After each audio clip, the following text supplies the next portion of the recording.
आज की इस वीडियो में हम बात करने वाले हैं बीआरओ ग्रिप के बारे में, जो कि यहाँ पे जो बीआरओ ग्रिप से नोटिफिकेशन जारी किया गया है। इस वीडियो में हम बात करेंगे कैसे आप इसका ऑफलाइन फॉर्म फिलअप कर सकते हैं। फॉर्म फिलअप करने के बाद कौन कौन से डॉक्यूमेंट आपको अटैच करना होगा, ऑनलाइन फीस आपको कैसे पेमेंट करना होगा, कंप्लीट जानकारी मैं आप लोगों को इस वीडियो में देने वाला हूँ। तो इस वीडियो को बिना स्किप करते हुए लास्ट तक देखिएगा। अगर आप इस चैनल पे पहली बार आए हुए हैं, चैनल को सब्सक्राइब कर लीजिए और साथ ही साथ बेल आइकन को दबा दीजिए। तो इसमें जो यहाँ पे नोटिफिकेशन जारी किया गया है, देख सकते हैं यहाँ पे ऑफिशियल नोटिफिकेशन जारी किया गया है। और इसका जो स्टार्टिंग डेट है फॉर्म को फिलअप करने के लिए 16 नवंबर से आवेदन स्टार्ट किया गया है। और इसका जो लास्ट डेट होगा फॉर्म को फिलअप करने के लिए, आप 30 दिसंबर तक फॉर्म को फिलअप करके सेंड कर सकते हैं। तो एप्लीकेशन फॉर्म को डाउनलोड करने के लिए आपको इसी वीडियो के डिस्क्रिप्शन में लिंक मिलेगा, वहां से जाकर के आप बिल्कुल फ्री में एप्लीकेशन फॉर्म को डाउनलोड कर सकते हैं। और साथ में आप नोटिफिकेशन की कंप्लीट जानकारी को भी चेक कर पाएंगे। तो एप्लीकेशन फॉर्म को डाउनलोड करके प्रिंट करने के बाद कुछ ऐसा आपको एप्लीकेशन फॉर्म मिल जाएगा। जिसमें कि यहाँ पे सबसे पहले आपको दिया गया है पोस्ट का नेम देने के लिए। तो जिस भी पोस्ट के लिए आप इसमें आवेदन करना चाहते हैं, यहाँ पे आपको पोस्ट का नेम देना होगा। और इसके बाद नीचे आपको दिया गया है serial number of post in advertisement, जो कि यहाँ पे आपको नोटिफिकेशन जब डाउनलोड करेंगे तो यहाँ पे आप देख सकते हैं सीरियल नंबर यहाँ पे दिया गया है। तो जिस भी पोस्ट के लिए आप आवेदन करेंगे उसके सामने आपको सीरियल नंबर दिया गया होगा, वही सीरियल नंबर आपको यहाँ पे एप्लीकेशन फॉर्म पे आपको लिखना होगा। इसके बाद देख सकते हैं यहाँ पे जो आपका एग्जाम सेंटर होगा, ग्रिप सेंटर पूना ही होगा, वहीं पे जा करके आपको अपना एग्जामिनेशन देना होगा। और इसके बाद यहाँ पे आपको अपना फोटोग्राफ चिपकाना होगा और फोटो के ऊपर आपको क्रॉस सिग्नेचर करना होगा। और इसके बाद नीचे आपको यहाँ पे दिया गया है, अगर आप एसएम कैडेट है यानी आप भूतपूर्व सैनिक है और फॉर्म फिलअप करते हैं, तो यहाँ पे जो आपका सर्विस का लेंथ होगा यानी कितने वर्ष तक आप सर्विस किए हैं, उसकी जानकारी आपको यहाँ पे ईयर में देना होगा। और इसके बाद नीचे आपको दिया गया यहाँ पे आपको परसेंटेज मेंशन करने के लिए, जो कि यहाँ पे आपको बताया गया जो आपका एसेंशियल क्वालिफिकेशन का परसेंटेज होगा, यहाँ पे आपको देना होगा। और इसके बाद यहाँ पे दिया गया है, अगर आप कोई एडिशनल क्लेम करते हैं, जो कि यहाँ पे कॉलम नंबर 15 में दिया गया है, उससे आप क्लेम करते हैं तो यहाँ पे जो आपका परसेंटेज होगा उसे आपको लिखना होगा। और इसके बाद दोनों यहाँ पे आपको परसेंटेज को जोड़ करके जो आपका टोटल परसेंटेज आएगा, ये यहाँ पे आपको लिखना होगा। तो यहाँ पे मैं आपको जानकारी देता हूँ जो आपका एडिशनल परसेंटेज होगा कैसे आपको चेक करना होगा। अगर आपके पास क्वालिफिकेशन एक्स्ट्रा होगा तो आप यहाँ पे एडिशनल परसेंटेज का बेनिफिट ले सकते हैं। जिसमें कि यहाँ पे आप देख सकते हैं, जो कि सबसे पहले यहाँ पे दिया गया, अगर आप होंगे सन ऑफ सर्विस या रिटायर्ड ग्रिप पर्सन के, तो यहाँ पे आपको 15% का छूट यहाँ पे दिया जाएगा। अगर आपके पास एनसीसी का सी सर्टिफिकेट होगा तो यहाँ पे आपको 10% का छूट मिलेगा। इसके बाद यहाँ पे देख सकते हैं एनसीसी का भी सर्टिफिकेट होगा तो यहाँ पे आपको 5% मिलेगा। और इसके बाद यहाँ पे दिया गया है, अगर आप ग्रिप में पहले सर्विस कर रहे हैं और हायर पोस्ट के लिए अप्लाई कर रहे हैं, तो यहाँ पे आपको 15% का यहाँ पे छूट दिया जाएगा। अगर आप सन ऑफ एक्स सर्विसमैन है तो यहाँ पे आपको 3% का छूट दिया जाएगा।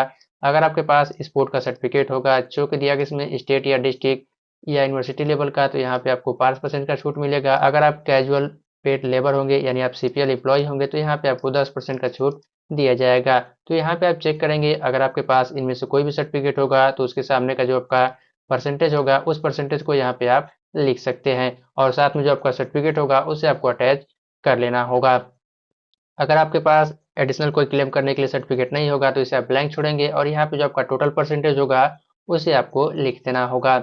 इसके बाद नीचे यहाँ पे दिया गया है, अगर आप माइनॉरिटी कम्युनिटी से बिलोंग करते हैं, जो कि यहाँ पे दिया गया, अगर आप मुस्लिम, क्रिश्चियन, सिख, बुद्धिस्ट इनसे बिलोंग करते हैं तो यहाँ पे आप यस करेंगे, यानी आपको यस पे यहाँ पे टिक करना होगा। और इसके बाद जो आपकी कम्युनिटी होगी उस पर आपको टिक करना होगा।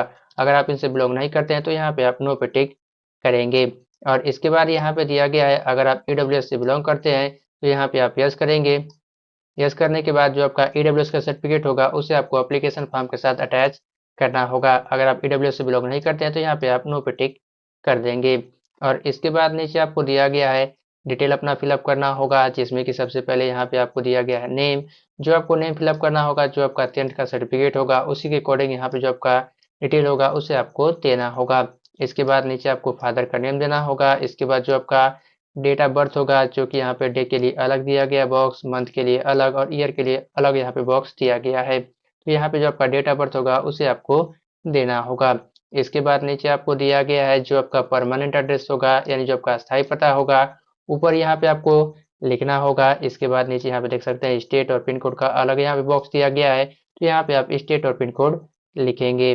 इसके बाद नीचे आपको दिया गया है जो आपका प्रेजेंट एड्रेस होगा, यानी जो आपका वर्तमान पता होगा उसे आपको देना होगा। अगर आपका वर्तमान और अस्थायी दोनों पता यहाँ पे सेम होगा तो दोनों में यहाँ पे आप सेम एड्रेस फिलअप कर सकते हैं। दोनों आपका अलग अलग एड्रेस होगा तो यहाँ पे आप अलग अलग एड्रेस भी फिलअप कर सकते हैं। और इसके बाद नेक्स्ट आपको दिया गया है, यहाँ पे आपको फीस का डिटेल अपना देना होगा। अगर आप जनरल या ओबीसी कैंडिडेट हैं या ईडब्ल्यूएस कैंडिडेट हैं तो आपको यहाँ पे फॉर्म फिलअप करने के लिए 50 रुपये का शुल्क भी देना होगा, जो कि आप ऑनलाइन पेमेंट करेंगे। पेमेंट करने के बाद इसके बाद जो आपका ऑनलाइन का स्लिप निकलेगा उसे आपको एप्लीकेशन फॉर्म के साथ अटैच करना होगा, और साथ में यहाँ पे जो आपका ऑनलाइन पेमेंट का डिटेल होगा उसे आपको यहाँ पे देना होगा। जिसमें कि यहाँ पे सबसे पहले आपको दिया गया नेम ऑफ बैंक, तो यहाँ पे आप एसबीआई लिखेंगे, या तो बैंक का पूरा नाम स्टेट बैंक ऑफ इंडिया भी लिख सकते हैं। इसके बाद यहाँ पे जो आपका ऑनलाइन पेमेंट का रेफरेंस नंबर होगा उसे आपको देना होगा। इसके बाद यहाँ पे आपको ट्रांजेक्शन डेट देना होगा, यानी जिस डेट में आप फीस पेमेंट करते हैं डेट देंगे, और इसके बाद यहाँ पे आपको अमाउंट इसमें लिखना होगा, यानी जो आपका फीस होगा 50 रुपये उसे आपको देना होगा। और इसके बाद नीचे यहाँ पे देख सकते हैं जो आप एडिशनल क्लेम करेंगे उसके सामने यहाँ पे आपको टिक करना होगा, जो कि मैं पहले आपको नोटिफिकेशन में बताया हूँ दिखा करके। वहीं यहाँ पे नीचे आपको जानकारी दी गई है। अगर आप यहाँ पे ऊपर जो कि यहाँ पे ऊपर यहाँ पे दिया गया था एडिशनल क्लेम करने के लिए, उसी की जानकारी नीचे यहाँ पे आपको एप्लीकेशन फॉर्म में भी देना होगा। अगर आप कोई एडिशनल क्लेम करते हैं तो यहाँ पे आप यस करेंगे, नहीं तो सभी को यहाँ पे नो पे आपको टिक कर लेना होगा। और इसके बाद नीचे आपको यहाँ पे दिया गया इसेंशियल क्वालिफिकेशन का डिटेल आपको देने के लिए, तो यहाँ पे जो आपका क्वालिफिकेशन होगा, जो भी आप क्वालिफिकेशन दिखाना चाहते हैं यहाँ पे आप क्वालिफिकेशन का नेम देंगे, 10 12 या मैट्रिक इंटरमीडिएट जो भी लिखना चाहें लिख सकते हैं। इसके बाद जो आपका पासिंग ईयर होगा उसे देंगे, बोर्ड या यूनिवर्सिटी का नेम देना होगा। इसके बाद सब्जेक्ट का नेम या जो आपका सब्जेक्ट का स्ट्रीम होगा उसे भी आप दे सकते हैं। इसके बाद मार्क में यहाँ पे जो आपका ऑब्टेन मार्क यानी जो आपका प्राप्तांक होगा उसे देंगे, और इसके बाद आउट ऑफ मार्क में जो आपका टोटल मार्क यानी जो आपका पूर्णांक होगा उसे देना होगा, और इसके बाद यहाँ पे जो आपका परसेंटेज होगा उसे आपको यहाँ पे देना होगा। और इसके बाद नीचे आपको दिया गया इसमें टेक्निकल क्वालिफिकेशन, यानी जो आपके पास अगर आपके पास आईटीआई या डिप्लोमा होगा तो टेक्निकल क्वालिफिकेशन में उसे आपको देना होगा। सबसे पहले आप नेम ऑफ एग्जामिनेशन में जो आपका क्वालिफिकेशन होगा आईटीआई या डिप्लोमा उसे देंगे। इसके बाद जो आपका पासिंग ईयर होगा उसे यहाँ पे देना होगा। इसके बाद यहाँ पे आपको बोर्ड या यूनिवर्सिटी का नेम, इसके बाद ऑब्टेन मार्क, टोटल मार्क, और इसके बाद जो आपका परसेंटेज होगा उसे आपको यहाँ पे देना होगा। और इसके बाद नीचे यहाँ पे दिया गया है, अगर आप इसमें driver, mechanical transport, road roller के लिए अप्लाई कर रहे हैं तो उसके लिए यहाँ पे आपको ड्राइविंग लाइसेंस कंपलसरी किया गया है, तो यहाँ पे आपको ड्राइविंग लाइसेंस का डिटेल अपना देना होगा। इसमें कि यहाँ पे सबसे पहले आपको दिया गया एलएमवी के लिए, यानी जो आपका लाइट मोटर व्हीकल का लाइसेंस होगा उसकी जानकारी देना होगा, और इसके बाद जो आपका एचएमवी यानी हैवी मोटर व्हीकल्स का जो लाइसेंस होगा उसकी जानकारी आपको देना होगा। इसमें कि सबसे पहले आपको दिया गया डेट ऑफ इश्यू देना होगा। इसके बाद इश्यूइंग अथॉरिटी यानी जिस भी आरटीओ ऑफिस से आपका लाइसेंस बना होगा उसका डिटेल आपको देना होगा। और इसके बाद यहाँ पे दिया गया है जब तक आपका लाइसेंस वैलिडेट होगा यानी वैलिड होगा उसकी जानकारी यहाँ पे आपको देना होगा। अगर आप बीच में कभी जो आपका लाइसेंस है रिन्यू कराए हैं तो उसकी जानकारी यहाँ पे आप दे सकते हैं। और इसके बाद नीचे आपको बताया गया जो आपका ड्राइविंग लाइसेंस होगा उसे भी आपको एप्लीकेशन फॉर्म के साथ अटैच करना होगा। और इसके बाद नेक्स्ट यहाँ पे दिया गया है, अगर आपके पास कोई एक्सपीरियंस होगा तो उसकी जानकारी यहाँ पे आप दे सकते हैं, और जो आपका सर्टिफिकेट होगा उसे आपको अटैच करना होगा। और इसके बाद नीचे यहाँ पे दिया गया, अगर आप बीआरओ के लेबर होंगे या सीपीएल एक्सपीरियंस होंगे आपके पास तो यहाँ पे आप उसकी जानकारी दे सकते हैं। और इसके बाद नीचे आपको दिया गया जो आपका कॉन्टैक्ट मोबाइल नंबर होगा उसे देना होगा, जो कि यहाँ पे आपको बताया गया आधार लिंक आपका मोबाइल नंबर होना चाहिए उसकी जानकारी यहाँ पे देना होगा। इसके बाद आपका जो आधार नंबर होगा उसे देना होगा, और यहाँ पे जो आपकी ईमेल आईडी होगी उसे आपको यहाँ पे देना होगा। और इसके बाद नीचे आपको दिया गया डिक्लेरेशन, डिक्लेरेशन के बाद नीचे आपको प्लेस देना होगा कहाँ से आप फॉर्म फिलअप कर रहे हैं। इसके बाद डेट देना होगा, यहाँ पे आपका जो लेफ्ट हैंड का थंब इंप्रेशन है उसे आपको लगाना होगा, और यहाँ पे आपको अपना सिग्नेचर इसमें कर देना होगा। और इसके बाद नेक्स्ट यहाँ पे आपका एक एडमिट कार्ड का फॉर्म दिया गया है, जिसमें कि यहाँ पे सबसे पहले जो आपका फोटोग्राफ होगा उसे आपको चिपकाना होगा, जो आप एप्लीकेशन फॉर्म पे चिपकाए हैं सेम वैसा फोटो यहाँ पे भी आपको चिपका देना होगा। और इसके बाद नीचे आपको अपना नेम, फादर नेम, इसके बाद जो आपका हाउस नंबर होगा उसे आपको देना होगा। इसके बाद विलेज, तहसील, state, post office, district, pin code आपको अपना देना होगा। और इसके बाद फर्स्ट में यहाँ पे आपको दिया गया है, जब आप एप्लीकेशन फॉर्म फिलअप कर रहे हैं उस समय आपको सिग्नेचर करना होगा, और यहाँ पे आपको लेफ्ट हैंड का थंब इंप्रेशन लगाना होगा। और इसके बाद नीचे और भी यहाँ पे सिग्नेचर और लेफ्ट हैंड का थंब इंप्रेशन लगाने के लिए दिया गया है। तो इन सभी में आपको नहीं लगाना होगा, क्योंकि यहाँ पे आप देख सकते हैं बताया गया है जब आपका रिटन टेस्ट होगा उस समय यहाँ पे आपका थंब और सिग्नेचर लगेगा। इसके बाद जब आपका फिजिकल टेस्ट होगा उस समय आपका सिग्नेचर और थंब लगेगा, और इसके बाद जब आपका प्रैक्टिकल टेस्ट होगा उस समय आपका सिग्नेचर और थंब लगेगा। देख सकते हैं यहाँ पे अलग अलग टाइम के लिए अलग अलग यहाँ पे आपको सिग्नेचर और थंब आपको लगाना होगा। तो केवल पहले वाले ऑप्शन में जो आपका सिग्नेचर और थंब होगा उसे आपको यहाँ पे लगाना होगा। आई होप आपको जानकारी मिल गई होगी कैसे यहाँ पे आपको फॉर्म को फिलअप करना है। इसके बाद नेक्स्ट यहाँ पे बात करते हैं कैसे आपको अपना जो ऑनलाइन फीस है पेमेंट आपको करना होगा। ऑनलाइन फीस पेमेंट करने के लिए आपको एसबीआई के ऑफिशियल वेबसाइट पे जाना होगा। उसके लिए आपको लिखना होगा एसबीआई कोलेक्ट, जो कि आप अपने ब्राउजर में लिखेंगे। लिखने के बाद जैसे आप सर्च करेंगे पहला जो ऑप्शन आएगा आपको स्टेट बैंक कोलेक्ट का, उसे आपको ओपन करना होगा। ओपन करने के बाद ऊपर यहाँ पे आपको सर्च करने के लिए एक ऑप्शन मिलेगा, तो यहाँ पे केवल आपको लिखना होगा GREF, यानी आपको ग्रिप लिखना होगा। और इसके बाद पहला ऑप्शन यहाँ पे आ जाएगा ग्रिप सेंटर का, इस पे आपको यहाँ पे क्लिक करना होगा। जैसे आप क्लिक करेंगे देख सकते हैं यहाँ पे ग्रिप सेंटर पुणे यहाँ पे आ गया है, और यहाँ पे देख सकते हैं BRO ग्रिप का यहाँ पे लोगो दिया गया है। और इसके बाद पेमेंट कैटेगरी यहाँ पे देख सकते हैं रिक्रूटमेंट फीस यहाँ पे दिया गया है, और इसके बाद नीचे आपको दिया गया है नेम को फिलअप करने के लिए, यानी जो आपका नाम होगा उसे आपको यहाँ पे देना होगा। इसके बाद नेक्स्ट आपको दिया गया है जो आपका फादर नेम होगा उसे आपको देना होगा। इसके बाद नेशनलिटी में आप इंडियन देंगे, और इसके बाद नीचे आपको यहाँ पे दिया गया जो आपका डेट ऑफ बर्थ होगा उसे आपको यहाँ पे इसमें सिलेक्ट करना होगा। डेट ऑफ बर्थ को देने के बाद इसके बाद नीचे आपको अपना जो मोबाइल नंबर होगा उसे आपको देना होगा, जो कि यहाँ पे मैं एग्जाम्पल के लिए केवल मोबाइल नंबर दे रहा हूँ। मोबाइल नंबर लिखेंगे, इसके बाद जो आपका एड्रेस होगा एड्रेस अपना लिख देंगे। एड्रेस को देने के बाद इसके बाद नीचे जो आपका स्टेट होगा स्टेट नेम, और इसके बाद जो आपका एरिया पिन कोड होगा उसे आपको देना होगा।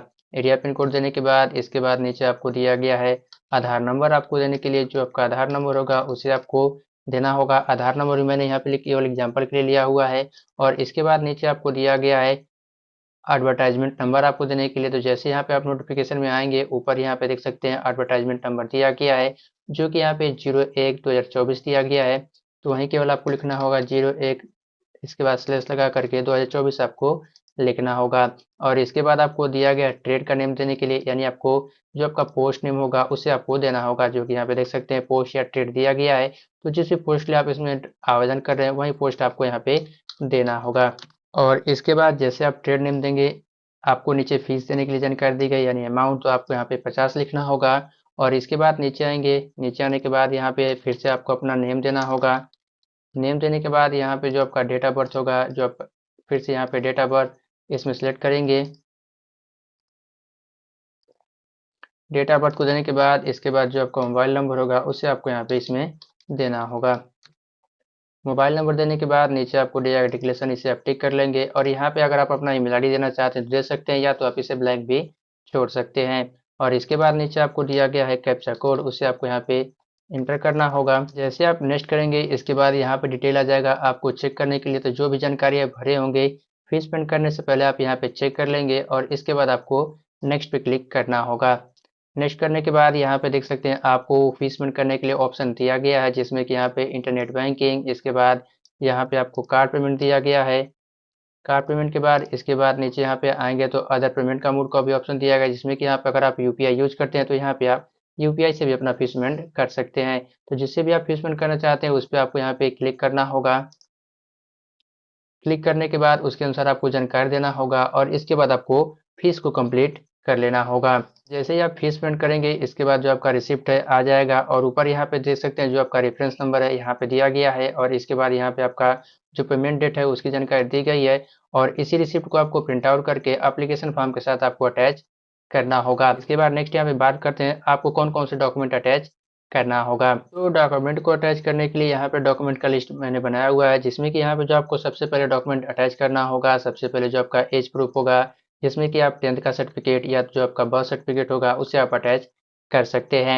इसके बाद जो आपका एजुकेशन क्वालिफिकेशन होगा, जिस भी पोस्ट के लिए आप आवेदन कर रहे हैं उसके अनुसार जो आपका क्वालिफिकेशन होगा उसे आपको लगाना होगा। इसके बाद जो आपका कास्ट सर्टिफिकेट है, अगर आप SC ST या OBC कैंडिडेट हैं तो जो आपका कास्ट सर्टिफिकेट होगा उसे आपको लगाना होगा, और जो आपका कास्ट सर्टिफिकेट होगा सेंट्रल गवर्नमेंट का आपको कास्ट सर्टिफिकेट लगाना होगा। अगर आप यहाँ पे OBC या EWS के कैंडिडेट होंगे तो जो आपका कास्ट सर्टिफिकेट होगा 1 ईयर से ओल्ड नहीं होना चाहिए, जो कि यहाँ पर नोटिफिकेशन में कंपलसरी दिया गया है। 1 वर्ष से अगर आपका पुराना सर्टिफिकेट होगा तो वैलिड नहीं माना जाएगा। तो जो कैंडिडेट ओबीसी या ईडब्ल्यूएस होंगे उनको यहाँ पे जो आपका रिसेंट यानी आपका 1 वर्ष से पुराना जो आपका सर्टिफिकेट है उसे आपको नहीं लगाना होगा। अपना नया कास्ट सर्टिफिकेट बनवा करके आप एप्लीकेशन फॉर्म के साथ अटैच करेंगे। और इसके बाद जो आपका डोमिसाइल सर्टिफिकेट यानी जो आपका निवास प्रमाण पत्र होगा उसे आपको लगाना होगा। इसके बाद आधार कार्ड का फोटोकॉपी लगाना होगा। इसके बाद ड्राइविंग लाइसेंस लगाना होगा। अगर आप ड्राइविंग लाइसेंस वाले यानी ड्राइविंग वाले पोस्ट के लिए अप्लाई कर रहे हैं तो आपको यहाँ पे ड्राइविंग लाइसेंस कंपलसरी आपको लगाना होगा। इसके बाद जो आपका एक्सपीरियंस सर्टिफिकेट है, अगर आप एक्सपीरियंस दिखाते हैं जिस पोस्ट में आवेदन कर रहे हैं और उसमें आप एक्सपीरियंस दिखाते हैं तो आपको यहाँ पे एक्सपीरियंस का सर्टिफिकेट भी आपको लगाना होगा। इसके बाद अगर आप डिस्चार्ज कैंडिडेट हैं यानी ईएसएम कैंडिडेट है तो उसका भी सर्टिफिकेट लगाएंगे, या तो आप पीएच कैंडिडेट हैं और पीएच में अप्लाई कर रहे हैं तो जो आपका पीएच सर्टिफिकेट होगा उससे आपको अटैच करना होगा। इसके बाद जो भी आप डॉक्यूमेंट लगाएंगे सबको आपको यहाँ पे सेल्फ अटेस्टेड करना होगा, यानी आपको सभी पे अपना सिग्नेचर कर देना होगा। डॉक्यूमेंट के सभी डॉक्यूमेंट पे अपना सिग्नेचर करके ही आपको अटैच करना होगा। और जो आपको सेंड करना होगा देख सकते हैं इसी एड्रेस पे आपको अपना डॉक्यूमेंट है जो उसे आपको सेंड करना होगा, जो कि आप केवल रजिस्टर्ड पोस्ट करेंगे। और जो आपका लास्ट होगा सेंड करने के लिए आप यहाँ पे 30 दिसंबर 2024 तक यहाँ पे आप फॉर्म को फिलअप करके सेंड कर सकते हैं। और इसके बाद नेक्स्ट यहाँ पे बात करते हैं जो आपका एनवलप होगा उस पर आपको एड्रेस को कैसे लिखना होगा। आपको फॉर्म को सेंड करने के लिए आपको बड़ा साइज का एक एनवलप लेना होगा और एनवलप के ऊपर आपको लिखना होगा एप्लीकेशन फॉर द पोस्ट आप, जो कि इतना आप लिखेंगे। लिखने के बाद इसके बाद जो आपका पोस्ट होगा जिस पोस्ट के लिए आप इसमें आवेदन कर रहे हैं आपको यहाँ पे पोस्ट का नेम देना होगा, जिसके लिए मैंने यहाँ पे देख सकते हैं अंडरलाइन भी किया हुआ है।